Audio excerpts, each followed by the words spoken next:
الأذان في اللغة معناه الإعلام. الله تعالى قال وأذن في الناس بالحج. وشرعا هو قول مخصوص يعلم به وقت الصلاة المكتوبة.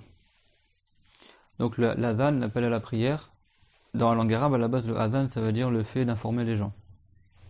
Comme dans la parole de Allah Ta'ala, وَأَذِّن فِي النَّاسِ بِالْحَجِّ. Ça veut dire annonce aux gens le pèlerinage. Et dans la loi de l'islam, c'est une parole spécifique par laquelle on sait que le temps de la prière est rentré. La prière obligatoire, on parle bien sûr. والأصل فيه قوله تعالى يا أيها الذين آمنوا إذا نودي للصلاة من يوم الجمعة فاسعوا إلى ذكر الله. Et donc la base dans le fait que le adhan ça existe dans la religion, c'est la parole de Allah Ta'ala dans Surat al-Jumu'ah, l'ayah numéro 9, qui est يا أيها الذين آمنوا إذا نودي للصلاة من يوم الجمعة فاسعوا إلى ذكر الله. C'est-à-dire, ô vous les gens qui avez cru, si l'appel à la prière est effectué, alors faites l'effort d'aller à la prière, dans la prière du Jumu'ah. وقوله صلى الله عليه وسلم في خبر الصحيحين فيؤذن لكم أحدكم. Et également, le hadith rapporté par Al-Bukhari et Muslim, que le prophète Muhammad sallallahu alayhi wa sallam, il a dit فَلْيُؤَذِّنْ لَكُمْ أَحَدُكُمْ, ça veut dire que l'un parmi vous, il fasse l'appel à la prière. Pour les autres. وَهُوَ سُنَّةٌ كِفَايَةٌ سُنَّةُ كِفَايَةٍ وَلَهُ شُرُوطٌ وَمَكْرُوهَاتٌ وَمُبْطِلَاتٌ وَسُنَنٌ وَسَيَأْتِي بَيَانُهَا إِنْ شَاءَ اللَّهُ تَعَالَى. Et donc le adhan, il rentre dans les actes d'adoration à Allah Ta'ala, qu'on appelle des sunnah kifaya. Ça veut dire que tout comme il y a des obligations d'ordre personnel et des obligations communautaires, c'est-à-dire qui sont obligatoires sur une partie des musulmans, de sorte que si une partie d'entre eux le font, le reste en seront déchargés. Là également dans les sunnahs, il y a des sunnahs qui sont relatives à tout un chacun, et il y a des sunnahs qu'on dit aussi communautaires. C'est-à-dire que si une partie des gens la font, et la sunnah elle est faite comme le adhan. C'est pas tous les musulmans ils vont faire le adhan. C'est un, il va le faire pour le reste. C'est ce qu'on appelle sunnah kifaya. D'accord ? C'est une sunnah d'ordre communautaire. وإنما يسن مع الإقامة في صلاة المكتوبة ولو فائتة كما ثبت في خبر مسلم. الأذان يسن مع الإقامة في صلاة المكتوبة. Donc le adhan, il est recommandé de le faire avec ce qu'on appelle l'iqama. L'iqama, c'est quand on annonce l'appel à la prière, et quand on annonce que la prière va être accomplie. C'est-à-dire que la prière elle va bientôt être accomplie. Donc le adhan, c'est pour annoncer que le temps est rentré, et quand on va s'apprêter à faire la prière, on fait ce qu'on appelle iqama. Donc ça c'est sunnah de faire le adhan et l'iqama, mais à quelle condition? Que ce soit une prière obligatoire, parmi les 5 prières. Le Dhuhr, le Asr, le Maghrib, le Risha et le Subh. Donc c'est recommandé de faire le adhan et l'iqama pour les 5 prières obligatoires, tout comme elle a été confirmée dans le hadith de Muslim, كما ثبت في خبر مسلم. لا لنافلة ومنذورة وصلاة جنازة. En revanche, on ne fait pas l'adhan, l'appel à la prière, pour une prière qui est sunnah, ou une prière pour laquelle on a fait le vœu de la faire, ce qu'on appelle nazar, ou une prière funéraire. D'accord, on ne fait pas le adhan. Alors on ne parle pas de l'iqama ici, on parle du adhan. D'accord, l'iqama c'est autre chose. Alors on parle du adhan. ويسن الأذان أيضا في أذن المولود وإذا تغولت الغيلان أي سحرة الجن والشياطين. ومعنى تغولت تلونت في الصور. والمراد دفع شرها بالأذان فإن الشيطان إذا سمع الأذان يهرب ويفر ويدبر. Et également, parmi les situations où il est recommandé de faire l'appel à la prière, il y a de faire l'appel à la prière dans l'oreille du nouveau-né, l'oreille droite, quand il naît, et également quand les diables ils prennent plusieurs apparences et qu'ils attaquent la personne ou qu'ils nuisent, les diables et les sorciers parmi les djinns et les démons, là c'est recommandé de faire le adhan. Également, parmi les secrets du adhan, c'est que quand il y a un incendie, le fait de faire le adhan, c'est une cause pour que l'incendie s'arrête aussi. Et des fois, c'est dû au djinn aussi. Et ce qui est rapporté dans le texte, c'est que quand la personne a fait le adhan, le shaitan, il fuit, point qu'il pousse des cris laids. Et quand on fait l'iqama, après il revient, et quand on fait l'iqama, il repart. Mais vraiment, il prend les jambes à son cou. Vraiment, ça le fait très fuir. Et donc ça, c'est ce qui est important dans les hadiths. C'est pour ça aussi que quand l'enfant est trop agité, on lui fait le adhan dans son oreille droite. Et c'est recommandé aussi de faire l'iqama dans l'oreille gauche. Donc ça, c'est bien de le faire quand l'enfant est né. Comme ça le préserve de la nuisance des djinns également lorsqu'il est bébé. وَيُنَادَى نَدْبًا لِنَفْلٍ يُصَلَّى جَمَاعَةً مَسْنُونَةً كَعِيدٍ وَكُسُوفٍ وَتَرَاوِيحٍ. Donc également, c'est recommandé de faire un appel pour la prière, mais là c'est pas le adhan qu'on connaît habituellement, mais il est recommandé d'appeler les gens à la prière pour une prière qui est recommandée, mais dont il est recommandé aussi de la prier en assemblée. C'est-à-dire qu'il y a des prières sunna que tu fais tout seul. Il y a des prières sunna, le mieux c'est de les faire en assemblée. Ces prières sunna que c'est mieux de faire en assemblée, ils ont leur propre appel à la prière qui est autre que l'appel à la prière qu'on fait pour les 5 prières obligatoires. C'est bon? Comme par exemple la prière de l'Arid, Eid al-Adha, Eid al-Fitr. Ça c'est recommandé de le faire en assemblée, tu peux le faire chez toi si tu as envie, mais le mieux c'est de le faire à la mosquée en assemblée. Également la prière du Kusuf, d'accord? La prière de l'éclipse de lune ou l'éclipse du soleil, Kusuf et Khusuf. Les savants disent que tu peux dire les deux pour chacun des deux. Il y en a, ils ont dit Kusuf pour la lune, Khusuf pour le soleil. Il y en a, ils ont dit le contraire. Il y en a, ils ont dit les deux. On peut dire Kusuf et Khusuf. Tarawih également, ce compris durant Ramadan. Ça, le mieux, c'est de le prier en assemblée. Mais quelqu'un peut le faire chez lui s'il a envie, tout seul.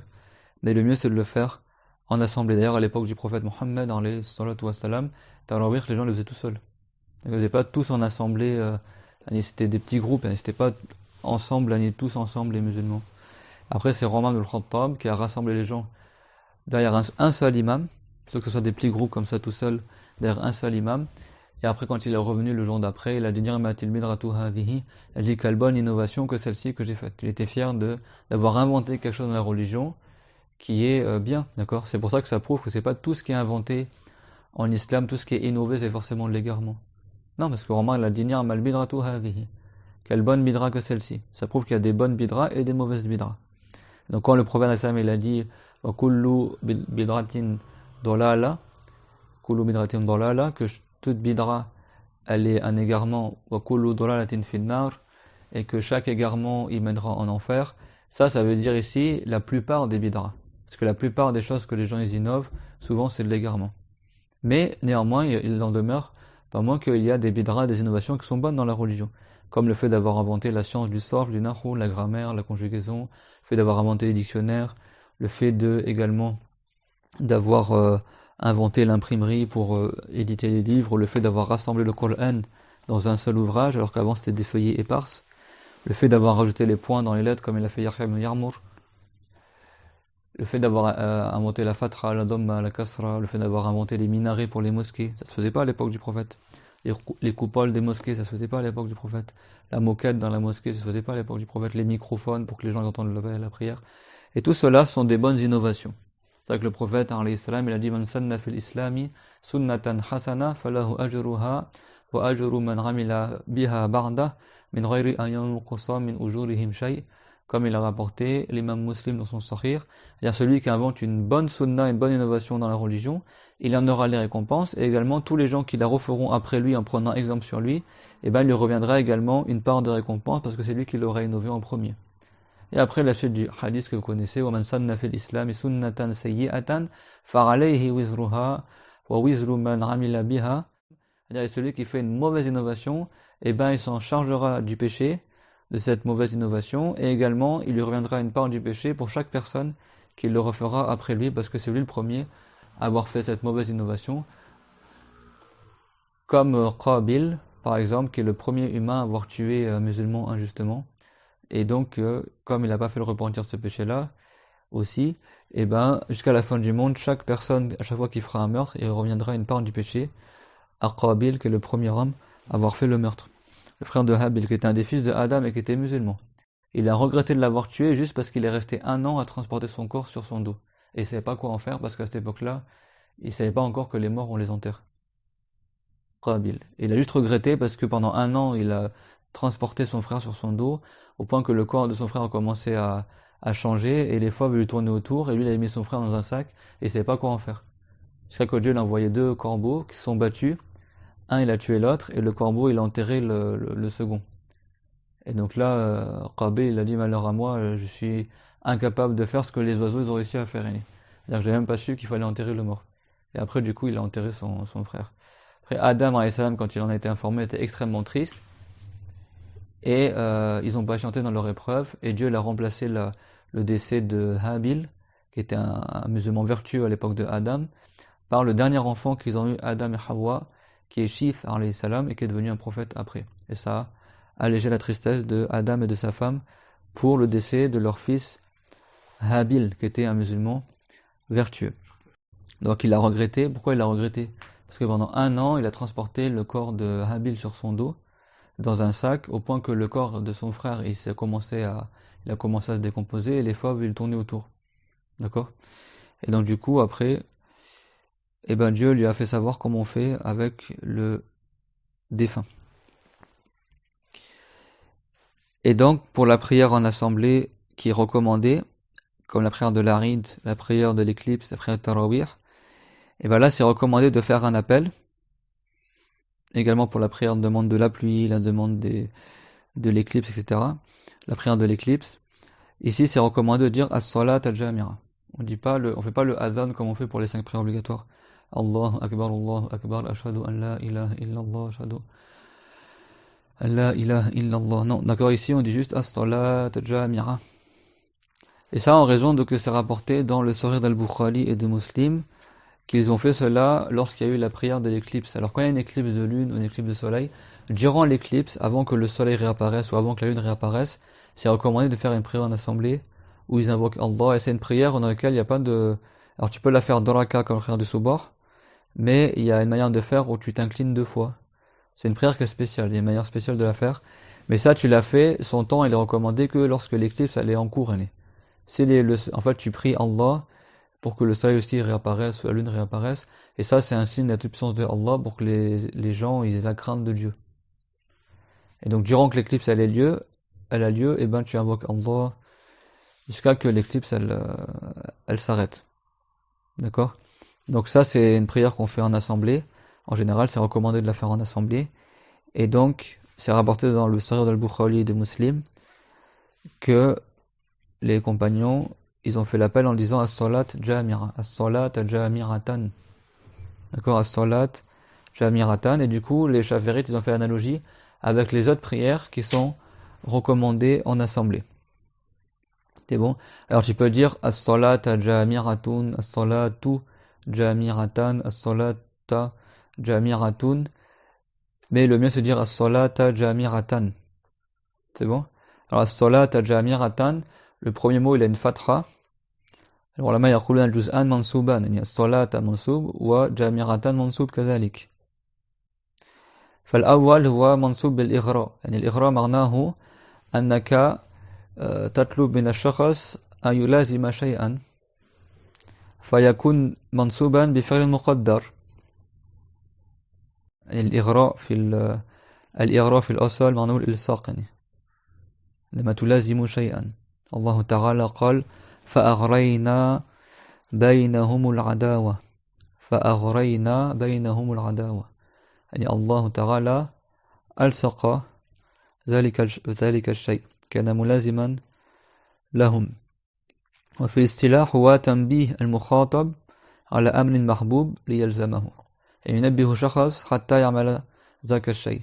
فلما تقول الصلاة جامعة كأنه يقول إلزام هذه الصلاة، إلزام هذه الصلاة جامعة، يعني جماعة، يعني يكون منصوبا بفعل مقدر،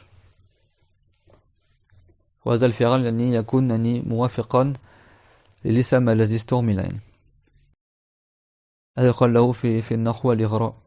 مثلا تقول دونك زيدا، يعني معناه إلزام زيدا. لكن هذا في هذه الصيغة بالعربية لا يجمع بين الفعل والمبدل منه، يعني يعني يحذف الفعل يبقى الاسم لكن منصوبا لا على الفعل المحذوف. وجامعة هذا حال يعني كيف تكون هذه الصلاة جامعة أي تصلى جماعة يعني معناه إلزم هذه الصلاة وتلزمها جماعة يعني تصليها جماعة. Donc en arabe on dit as-salata jami'atan. Donc les deux ils ont une fatra à la fin, le son A à la fin, et ça c'est pour des règles de grammaire. Ce qui est sous-entendu dans la parole en arabe, ça veut dire attache-toi à faire cette prière-là en assemblée. ويجوز رفعها بالابتداء والخبر تقول الصلاة جامعة يعني الصلاة هذا مبتدا وجامعة خبر كلاهما مرفوع. Également tu peux formuler la phrase en arabe comme un sujet et un complément. Et en arabe, si tu fais comme un sujet et un complément, tu vas mettre une dhamma à la fin des deux mots, donc tu vas dire as-salatu jami'atun, ça veut dire la prière est en assemblée, tout simplement. Donc c'est un autre sens yani, que ce qui est sous-entendu quand il y a une fatra à la fin des deux mots. وكذلك يجوز رفع أحدهما ونصب الآخر كما بينه العلماء. تقول إما أن تقول الأصل أن تقول الصلاة جامعة ولك أن تقول الصلاة جامعة مبتدا خبر ولك أن تقول الصلاة جامعة يعني خال أو تقول الصلاة جامعة يعني صلي الصلاة وهذه الصلاة يعني تكون جماعة أيضا. وما عدا ذلك من منظورة وصلاة جنازة ونفل لا يسن جماعة أو يصلى فرادا لا ينادى له بشيء لعدم وروده فيه. Et tout ce qui est autre que cela, c'est-à-dire autre que les 5 prières obligatoires et autre que les prières sunnah dont il est recommandé de les prier en assemblée, eh ben, ce n'est pas recommandé de faire un appel pour ces prières. Tu fais pas le adhan et ni tu dis pas as-salat jamira. Comme par exemple la prière de t'as fait le vœu de la prier, par exemple quelqu'un il a fait le vœu de prier une prière de raka'a, ça devient obligatoire de prier sur lui, de prier une prière de raka'a. Ou la prière d'al-jinaza, ça c'est un devoir communautaire comme on le sait, en assemblée, s'il veut, mais ça malgré ça il fait pas un appel à la prière. Et également la prière sunnah qu'il n'est pas recommandé de faire en assemblée, ou la prière qu'on fait tout seul. Parce que des prières sunnah dont il n'est pas recommandé de la faire en assemblée, mais tu peux la faire comme en assemblée. Et il y a des prières que tu pries tout seul. Tout ça, on ne fait pas de nida, on ne fait pas d'appel pour ces prières-là. C'est bon? وشروطهما أي الأذان والإقامة إسلام في المؤذن والمقيم وتمييز فلا يصحان من كافر وغير مميز من صبي ومجنون وسكران لأنهما عبادة وليسوا من أهلها. يعني الأذان والإقامة لا يصح من كافر أكيد ولا يصح كذلك من الولد الذي هو دون التمييز يعني لا يعرف ماذا يفعل يعني كابن 3 سنين مثلا. Donc le adhan et l'iqama, l'appel à la prière et l'annonce de la prière, les deux ils ont des conditions qui remplissent tous les deux yani, que les savants ont cité. La première c'est l'islam, parce que Dieu n'accepte pas l'acte d'adoration de quelqu'un qui n'est pas musulman. وَمَنْ يَعْمَلْ مِنَ الصَّالِحَاتِ مِنْ ذَكَرٍ أَوْ أُنْثَى وَهُوَ مُؤْمِنٌ فَأُولَئِكَ يَدْخُلُونَ الْجَنَّةَ وَلَا يُظْلَمُونَ نَقِيرًا. Allah tabaraka wa ta'ala, il a dit dans le Coran, وَمَنْ يَعْمَلْ مِنَ الصَّالِحَاتِ مِنْ ذَكَرٍ أَوْ أُنْثَى. Et celui qui fait des bonnes actions, qu'il soit un homme ou une femme, وَهُوَ مُؤْمِنٌ, alors qu'il était musulman, tandis qu'il était croyant, فَأُولَئِكَ يَدْخُلُونَ الْجَنَّةَ. Alors ce sont ces gens-là qui vont entrer au paradis, وَلَا يُظْلَمُونَ نَقِيرًا, et ne subiront point d'injustice. C'est-à-dire que Dieu, il a explicité dans la ayah que la condition, c'est d'être croyant. وَهُوَ مُؤْمِنٌ, alors qu'il était croyant. Et croyant, c'est le musulman. Parce que Allah Ta'ala, il a dit إِنَّمَا الْمُؤْمِنُونَ الَّذِينَ آمَنُوا بِاللَّهِ وَرَسُولِهِ ثُمَّ لَمْ يَرْتَابُوا. Certes, les croyants ne sont uniquement que ceux qui ont cru en Dieu, en son messager, et qui n'ont pas douté. C'est-à-dire qu'ils ont une foi ferme, et ils n'ont pas de doute concernant l'existence de Allah, ou concernant la mission du prophète Mohammed, ou concernant le Coran honoré, ou le jour dernier, ou l'enfer, ou le paradis, ou tout ce qui est dans les fondements de la foi musulman y croit sans douter. Ça, c'est le musulman, le vrai musulman. Thumma lam yartabu. Donc, première condition, l'islam. La deuxième, ce qu'on appelle le discernement et tamyiz, à dire qu'un enfant qui n'est pas encore pubère, il peut faire le adhan, l'appel à la prière ou l'iqama, mais à condition qu'il a ce qu'on appelle le discernement. En général, c'est vers 7 ans lunaire. C'est quand l'enfant il comprend la parole qu'on lui adresse et tout seul, en réfléchissant, il sait te répondre. Si tu lui poses une question, par exemple, si je te donne 20 euros ou 5 euros, avec lequel des deux t'achètes le plus, l'enfant en réfléchissant, il va dire, ah, 10 euros, 20 euros, c'est plus que 5 euros, donc je peux acheter plus avec 10 euros que 5 euros. Donc c'est avec 10 euros que je vais acheter plus, par exemple. Donc là, ça prouve qu'il est suffisamment intelligent. Quand il est suffisamment intelligent, l'enfant comme ça, pour aller aux toilettes tout seul, faire les stinjas tout seul, manger tout seul, boire tout seul, répondre tout seul aux questions, par sa simple réflexion, il retrouve la réponse. Ça prouve qu'il est suffisamment intelligent pour pouvoir être apte à faire les actes d'adoration. C'est bon, on dit qu'il est mumayyiz, il a le discernement. Bah lui, il peut faire la prière, il peut jeûner, et il peut également faire l'appel à la prière. Mais si l'enfant il est moins que ce stade-là, c'est-à-dire qu'il ne sait pas distinguer entre la prière et le jeu, quand tu lui poses une question, il répond des choses qui sont fausses, qu'il n'est pas encore mûr au niveau de sa réflexion, et bah là, dans ce cas-là, ça on dit qu'il n'est pas pubère, cet enfant-là, et donc on ne le laisse pas faire la prière, ni le wudu, ni l'appel à la prière, parce qu'il n'est pas digne des actes d'adoration, parce qu'il ne sait pas c'est quoi la différence entre l'acte d'adoration et le jeu.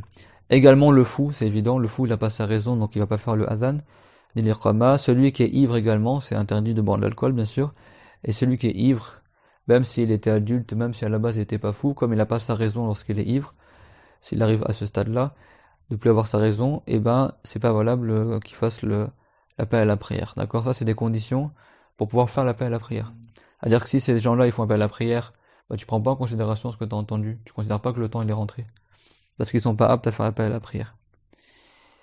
وذكورا بقيد يعني زاده العلماء لغير النساء يعني إذا كان يؤذن للرجال فهنا لابد من شخص ذكر يعني من رجل أما فيما بين النساء قد يؤذن واحدة من النساء لكن لا تؤذن للرجال.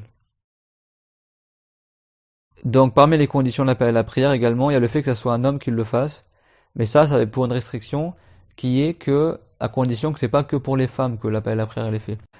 On va pas entrer dans ce détail là, etc., mais il en est que la femme, elle peut faire l'iqama entre les femmes, juste pour les femmes, yani, et également le adhan, certains savants, également ils ont détaillé à ce sujet-là.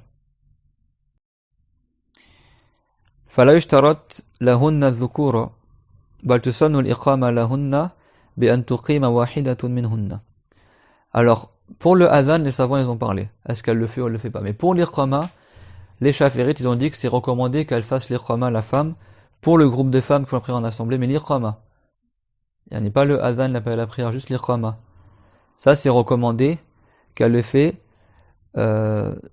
si il y a un groupe de femmes qui veut prier en assemblée, bah une d'entre elles, elle fait l'iqama.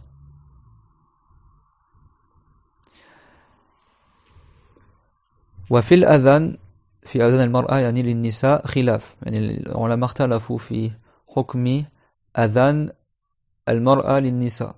الفرق بين الإقامة والأذان الآن كلامنا في الأذان والأصح أنه غير مندوب لأنه يخاف من رفع الصوت به الفتنة فلو أذنت بلا رفع صوت لم يكره وكان ذكرا لله تعالى أو برفعه فوق ما يسمعه النساء كره بل حرم على الصحيح إن كان ثم أجنبي وكذلك إذا لم يكن هناك أجنبي هذا في تشبه بالرجال. Et donc concernant l'appel à la prière des femmes pour les femmes, là les savants, les chavérites, ils ont divergé. Et l'avis le plus fort, le plus sahih, c'est que ce n'est pas recommandé pour la femme de faire l'appel à la prière pour les femmes. Pas recommandé pour la femme de faire l'appel à la prière pour les femmes. Et si on parle pas de l'iqama, on parle d'appel à la prière. Parce qu'on craint que si elle lève trop la voix, eh ben peut-être ça va perturber des gens. Donc si la femme elle a fait l'appel à la prière, le adhan, sans élever trop sa voix, c'est pas déconseillé, et c'est considéré comme étant un dhikr de Allah Ta'ala, une évocation de Dieu. D'accord? Mais comme on a dit, la femme elle évite de lever la voix aussi fort que les hommes, c'est-à-dire elle crie pas dans le adhan, tout comme les hommes ils font le adhan dans les mosquées. Parce que ça constitue une imitation d'accord, de la femme avec l'homme, et ça c'est pas requis en islam. ووقت أي وقت الأذان والإقامة لأنهما للإعلام به فلا يصحان قبله. Donc c'est une condition également que le temps de la prière soit rentré pour faire l'adhan et l'iqama, parce que comme ils sont là pour annoncer l'entrée du temps, ils sont pas valables avant que le temps soit rentré. Donc c'est pour ça que celui qui est le muazzin, eh ben c'est indispensable qu'il a appris les temps des prières pour faire le adhan en fonction de l'entrée du temps des prières. En général, souvent c'était eux qui observaient et après ils faisaient l'appel à la prière. Donc le adhan n'est pas valable avant l'entrée du temps de la prière. Donc le adhan il n'est pas valable avant l'entrée du temps de la prière, sauf le adhan de la prière du subh. Illa adhan subhin. فيصح قبل وقته من نصف الليل لخبر الصحيحين إن بلالا يؤذن بالليل فكلوا واشربوا حتى تسمعوا أذان ابن أم مكتوم. يعني الرسول صلى الله عليه وسلم كان له مؤذنان بلال من المؤذنين يعني اثنان بلال الحبشي كان يؤذن في الليل قبل يعني في وقت السحور يعني قبل الدخول وقت الصبح وعندما كان يدخل الصبح كان عبد الله ابن أم مكتوم الذي كان أعمى يؤذن للصبح. Alors كيف يكون أعمى ويؤذن؟ كان شخص من الصحابة يراقب له الوقت ويخبره وكان ثقة يخبره بدخول الوقت فيؤذن. فهذا استثناء يعني لأي صلاة الصبح فله أن يؤذن من نصف الليل يعني. في بلاد المسلمين عادة يؤذنون قبل الصبح بنصف ساعة مثلا حتى الناس يستيقظوا وكذا وذا وارد يعني هكذا كان يفعل الصحابة كان بلال يؤذن قبل الفجر في وقت السحر يأكلون يتسحرون الصحابة في رمضان يأكلون الطعام قبل الفجر ثم يدخل وقت الصبح الفجر فيؤذن عبد الله ابن أم مكتوم ثم يصلون جماعة الصبح بعد ركعة الفجر. Donc, comme on a dit, sauf pour la prière du soubor, là, c'est permis de faire le adhan avant l'entrée du temps. C'est-à-dire qu'on peut faire, à partir de la moitié de la nuit, on peut déjà faire l'appel à la prière pour la prière du soubor. Et ça, c'est en raison du hadith du Sahih d'Al-Bukhari et de Muslim, que le prophète, alayhi salam, il a dit, Inna Bilalan yu'adhinu billayl. Bilal, il va faire le adhan la nuit, juste avant le soubor. Alors, vous pouvez manger et boire. C'était pendant Ramadan que ça s'est passé, ça. C'est-à-dire, faites le sahur, mangez et buvez avant l'entrée du temps de l'homme. Hatta tasmaru adhana ibni Ummi Maktoum. Il y avait un autre mu'adhin qui s'appelait Abdullah ibn Ummi Maktoum, qui lui était aveugle, mais les compagnons dignes de confiance lui disaient si le temps allait rentrer. Et quand le temps allait rentrer, ils faisaient appel à la prière pour le soubor. Donc le prophète a dit, tant que t'as pas entendu l'appel à la prière de Ibn Ummi Maktoum, eh ben tu peux continuer à manger. Ce qu'il y a dans le hadith, c'est qu'il y avait juste le Bilal est monté sur la hauteur pour faire le adhan, après il faisait Dora, etc. Il avait juste le temps de descendre et que Ibn Maktoum y remontait, que c'était déjà rentré le soubor. C'est-à-dire qu'il faisait l'appel à la prière, c'était juste avant l'entrée du soubor, genre dans la dernière demi-heure par exemple. Et il faisait des Dora, il mangeait et après il y avait le soubor qui rentrait. Et ça c'est connu dans les pays musulmans jusqu'à aujourd'hui, dans les pays du Cham ou autres. Ils font le adhan genre une demi-heure avant le soubor, dans la nuit quoi. Donc ils font 2 appels à la prière. Ça c'est recommandé pour la prière du soubor, pas pour les autres prières. Donc là c'est une exception, là le adhan il est valable avant la prière du soubor, avant que son temps il soit rentré. بخلاف الإقامة فإنها لافتتاح الصلاة فلا تقدم على دخول وقته. Contrairement à l'iqama, il y a l'adhan et l'iqama, là ce qu'on parlait c'était le adhan. En revanche pour l'iqama, là tu fais pas l'iqama avant l'entrée du temps du soubor. Parce que pour le adhan, l'iqama comme il est là pour annoncer que la prière va se faire, il est juste avant la prière. Donc là t'as pas le droit de faire l'iqama avant l'entrée du temps. Là c'est pas valable de faire l'iqama avant l'entrée du temps.